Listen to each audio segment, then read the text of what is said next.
everyone. Indian fever. You can be part of the fun. You're the winner at every game. That's where the excitement begins. So catch Indian fever. Be a believer with the Cleveland Indians. Hello, everyone, and welcome to the Lake County Sentinel Podcast for December 31st, 2018. We'll be with you for the next 30 minutes. This is take two tonight. We had an interruption with our internet after about 35 seconds of the show. So now we're going to give it a second try here. Not that there would be any surprise that there was a internet interruption with Spectrum Internet. It is horrible, but let's get going with the show tonight. We have plenty to talk about tonight. There's a lot of, we're basically, I know most people are going to be stunned at this. We're going to spend our sports portion tonight talking about the Browns and the NFL coaching search. Don't get too excited, Browns fans. I'm not going to all of a sudden become a Browns talk show like the other 50 shows in town. But I feel like their season ended yesterday, as it normally does. There's never postseason here. There hasn't been since 2002. So let's not act like that's a lie when I bring that up, because it's not a lie. There is not postseason football in Cleveland ever. At least not in the last 15 seasons. So don't don't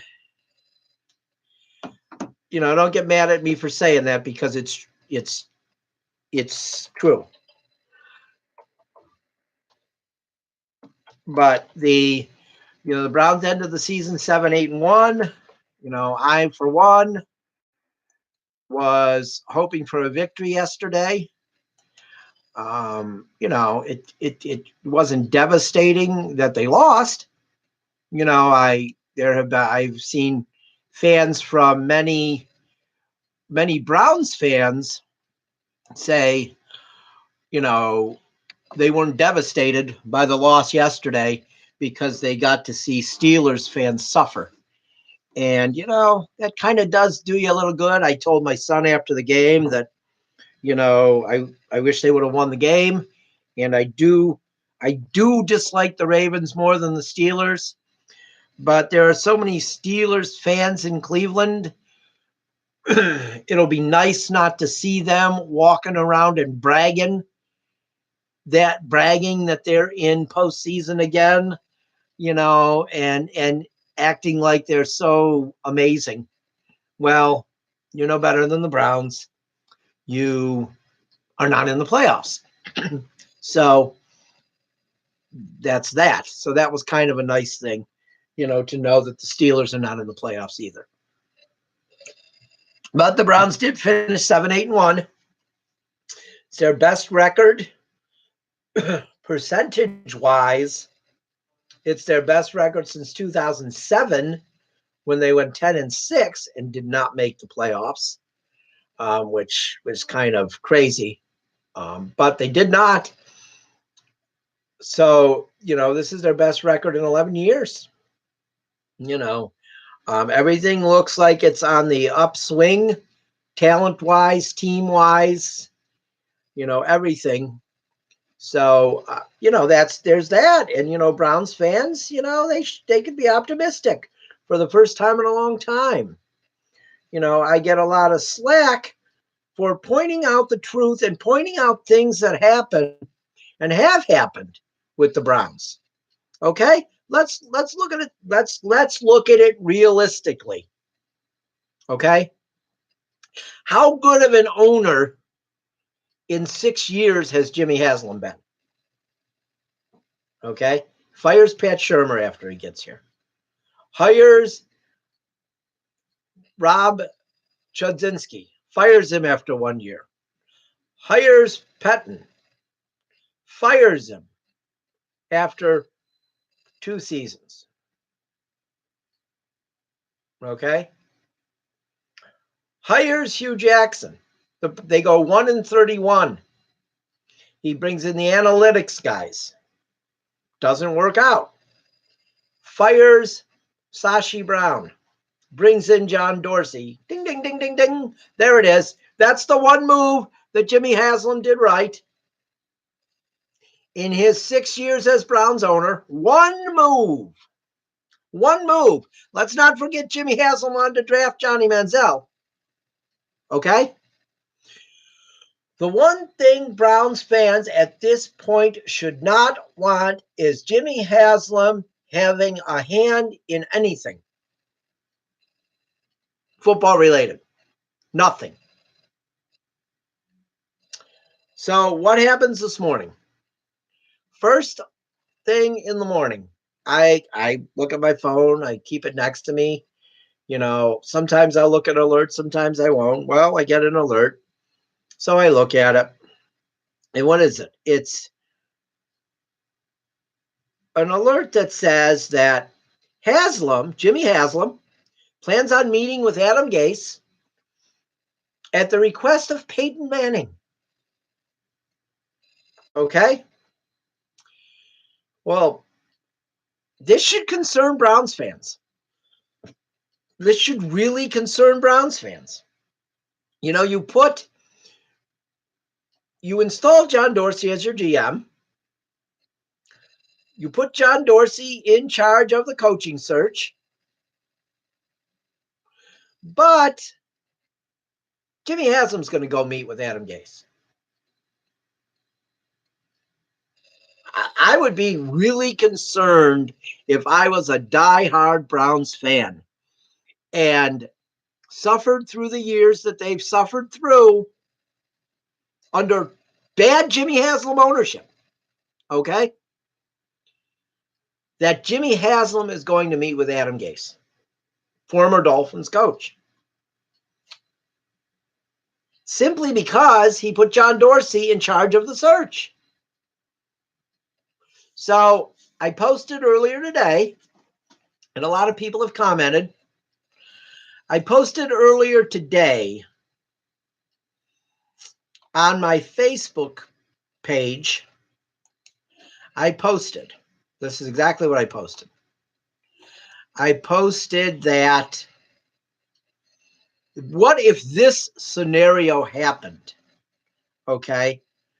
The scenario I posted was Haslam overrules John Dorsey, takes Peyton Manning's advice, hires Adam Gase, John Dorsey quits. Browns fans' worst nightmare come true. Could happen. Okay? So I got some comments from Browns fans, and none of them said to me, "You're crazy, you're wrong." Simply because I believe Browns fans fear this. They may not say it out loud, but they fear that this could happen. They fear that Jimmy Haslam could screw this up. All the positive momentum they've gained this year with, drafted Baker Mayfield, bringing in Jarvis Landry. The defense still needs quite a bit of improvement, I think. Denzel Ward was a big addition. Myles Garrett's playing well. Schobert is playing well when he was healthy. Collins, he's still a disappointment to me. Jabril Peppers made big strides this year. But I think there's still some fear out there. And, well, there should be. Look, Browns fans, you don't have to trust Jimmy Haslam to be a good Browns fan. You're a better fan if you are skeptical and hold him accountable. You don't have to say, "Oh, he's a good owner. He's a good owner." If you say he's a bad owner, he's not going to move the team. Okay? You can criticize him a little bit. So that's my fear, that he will want to hire Adam Gase, and then John Dorsey quits. that would stop all the progress that's happened. Because who would he get to be GM? Who would want to come and be GM after he overruled a guy who's a really smart, good GM? I don't know. I can't believe John Dorsey actually took the job. He must really love a challenge. And he's been up to the challenge. I'll give him that. He's been up to it. He's done a great job. I kind of can't believe he took the job. So, with the shape the organization was in when he took the job, I mean, he's improved it amazingly. He has really improved it a lot in the last year. But here we're going to go with, I put a poll up last night on Facebook. I said, okay, Browns fans, you're always saying I hate the Browns, which is completely false. No opinion tonight. This was last night I posted. But I want your opinion, and I may use some of the answers on the podcast and give the results of the poll. Who do you want to be the Browns' next head coach? If you vote someone else, please comment below who you would like to see if you have a preference. Well, nobody really had, if I'm looking, there's nobody really had a preference of the people that commented. Other than, people commented that they would, one person, Lynn from Wycliffe, commented that she would like to see John Harbaugh. I don't think that's going to happen because, I think he's going to stay with the Ravens. They signed him to an extension. I think he's going to stay there. But she was really the only one who said that, who they wanted. Someone commented, Tim from Menor commented that Terry Francona, but he said Francona won't be available until November. So nobody really had, except John Harbaugh. That was the only one that somebody wanted. The poll was 79% said keep Greg Williams, and 21% said hire someone else. Some of the candidates, one of the comments, Justin from Painesville said, personally, I don't care. I don't have a candidate of choice. Whoever the Browns decide is the most qualified candidate, my choice, and I pray it works. Go Browns. Scott from Wycliffe said, I'm with Justin here. No opinion on who it should be. Just hope they get it the right guy. I think that's a lot of what it is. People hope they pick the right guy. I mean, you can really screw this up by picking the wrong guy. You got to pick a guy that gets along with Baker Mayfield. You do. He's your franchise quarterback now. You got to pick a guy that gets along with him. So I don't know. So I think the poll, and I would agree, I think Greg Williams should get a chance. So there have been a lot of firings in the NFL. We're going to go 20 minutes of sports tonight and 10 minutes of the politics and news. But, there have been a lot of firings in the NFL. And there's going to be a lot of jobs to fill. So there's going to be some teams, maybe several teams negotiating for one guy. So it's not like, let's be honest here, people. Money matters. Yes, the Browns are a very attractive job at this point. I'm not going to say they're not. They are a very attractive job at this point. You got a crazy fan base that will believe anything you tell them. So that's good. That's great for a coach, man. He can come here and say, we're playing two guys on defense this week and it's going to work. And, Browns fans would probably believe it. So that's a positive for a head coach. I think that, the fact they have a lot of talent now is a very big positive. Probably definitely the most talent they've had since they've come back. Probably since Belichick coached. I mean, they might have as much talent as those Belichick teams. Maybe even more. Those guys were getting old at that point. And so I think there's a lot of talent on this team. But there are a lot of coaching positions open. And that's what I said. The Browns have to compete with other teams for these guys. And there's a lot of factors that go in, I guess, to deciding whether you're going to take an NFL coaching job if you have more than one team wanting you. And there's some candidates that may have more than one team wanting them. Bruce Arians, for one. I heard this morning that there's other teams interested in him. He said he was interested in coaching the Browns. He had said that during a game that would be the only team that he would go back and coach is the Browns. But then we heard different this morning that he would consider another job. Let's go through the list of coaches that have been fired. Okay. Todd Bowles fired in New York by the Jets. He's better off. He'll get another job. Who wants the Jets job? The New York media, they're a bunch of nuts. Okay? They're a bunch of nuts. Who would want the New York job? Who would want the Nets job? My God. I mean, he's better off, Todd Bowles. My God. So then you got Adam Gase fired by the Dolphins. We mentioned him earlier. That, Jimmy Haslam is going to go and meet with him after Peyton Manning asked him to. Vance Joseph fired by the Broncos. Yeah, I think that was a bad move by John Elway. But, of course, John Elway is a genius. He thinks he is. So he's going to make a good move, and it turned out to be a bad move. Dirk Cutter fired by the Buccaneers. Friends of the show understand that I am a huge Buccaneers fan. But I did not like Dirk Cutter from the second he got the job. I've got to look later if I can find any Facebook posts from that day. I know that I was out shopping with my son when it happened. I remember getting alerts on my phone that they fired Lovie Smith and they hired Dirk Cutter.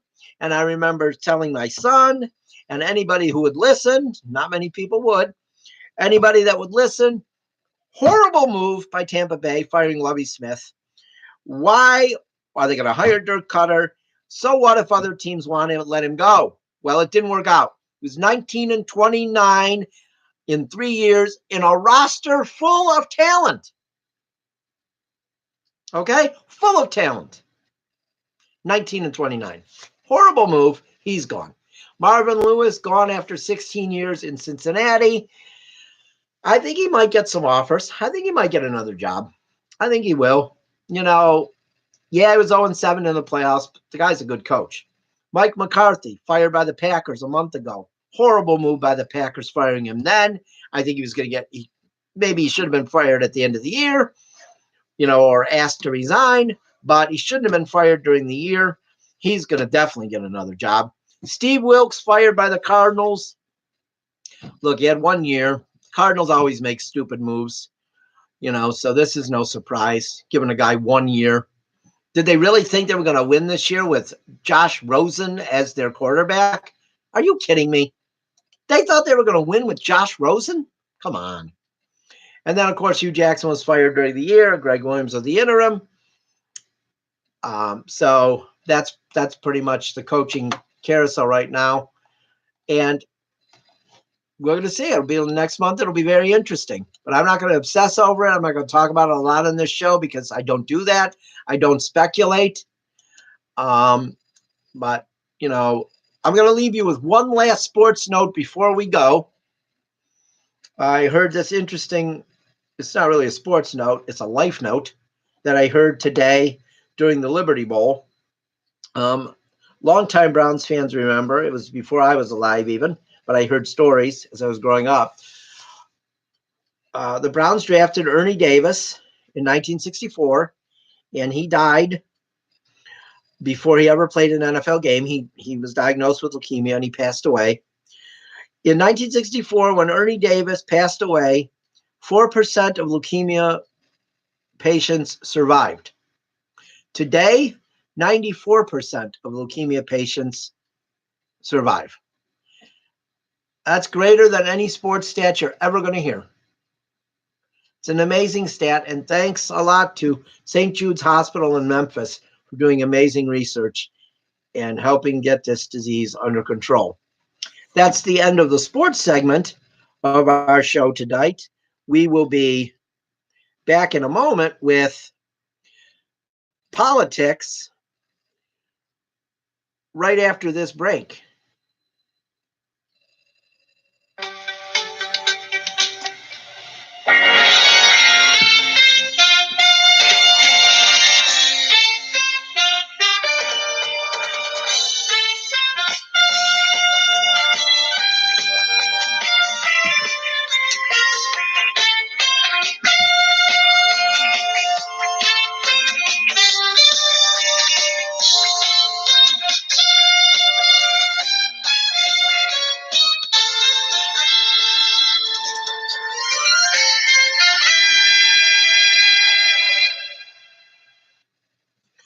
Welcome back to the Lake County Sentinel Podcast. I'm your host, Tim Shirer. We've got about 10 more minutes to go, 9 more minutes to go.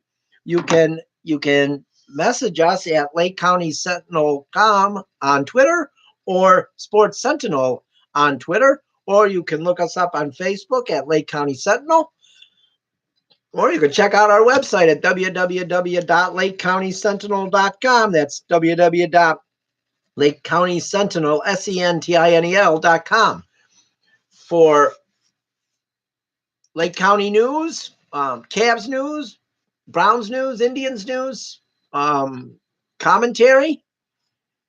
Lots of news on LakeCountySentinel.com. Well, let's go to the news of the day. The stock market closed up today, which was good news. 265.06 up. Finished for the year at 23,327.46. For the year, it was down 1,496.55 points.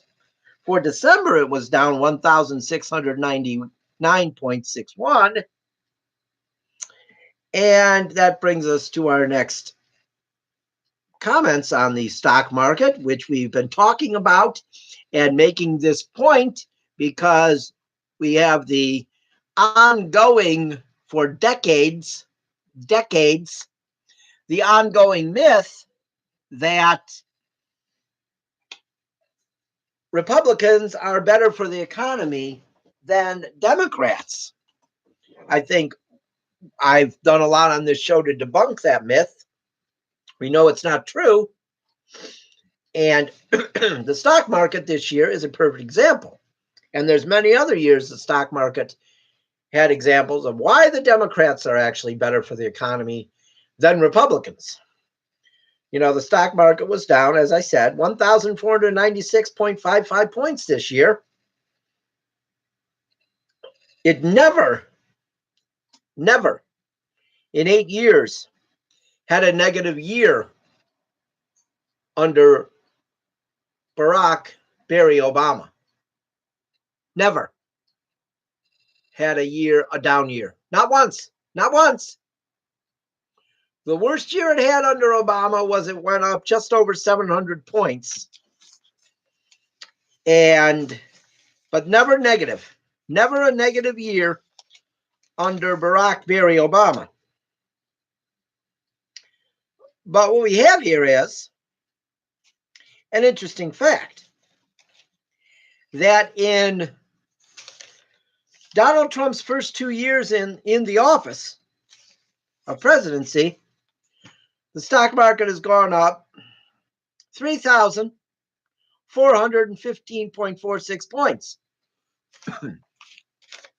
Okay? That's in Donald Trump's first 2 years. 3,415.46 points.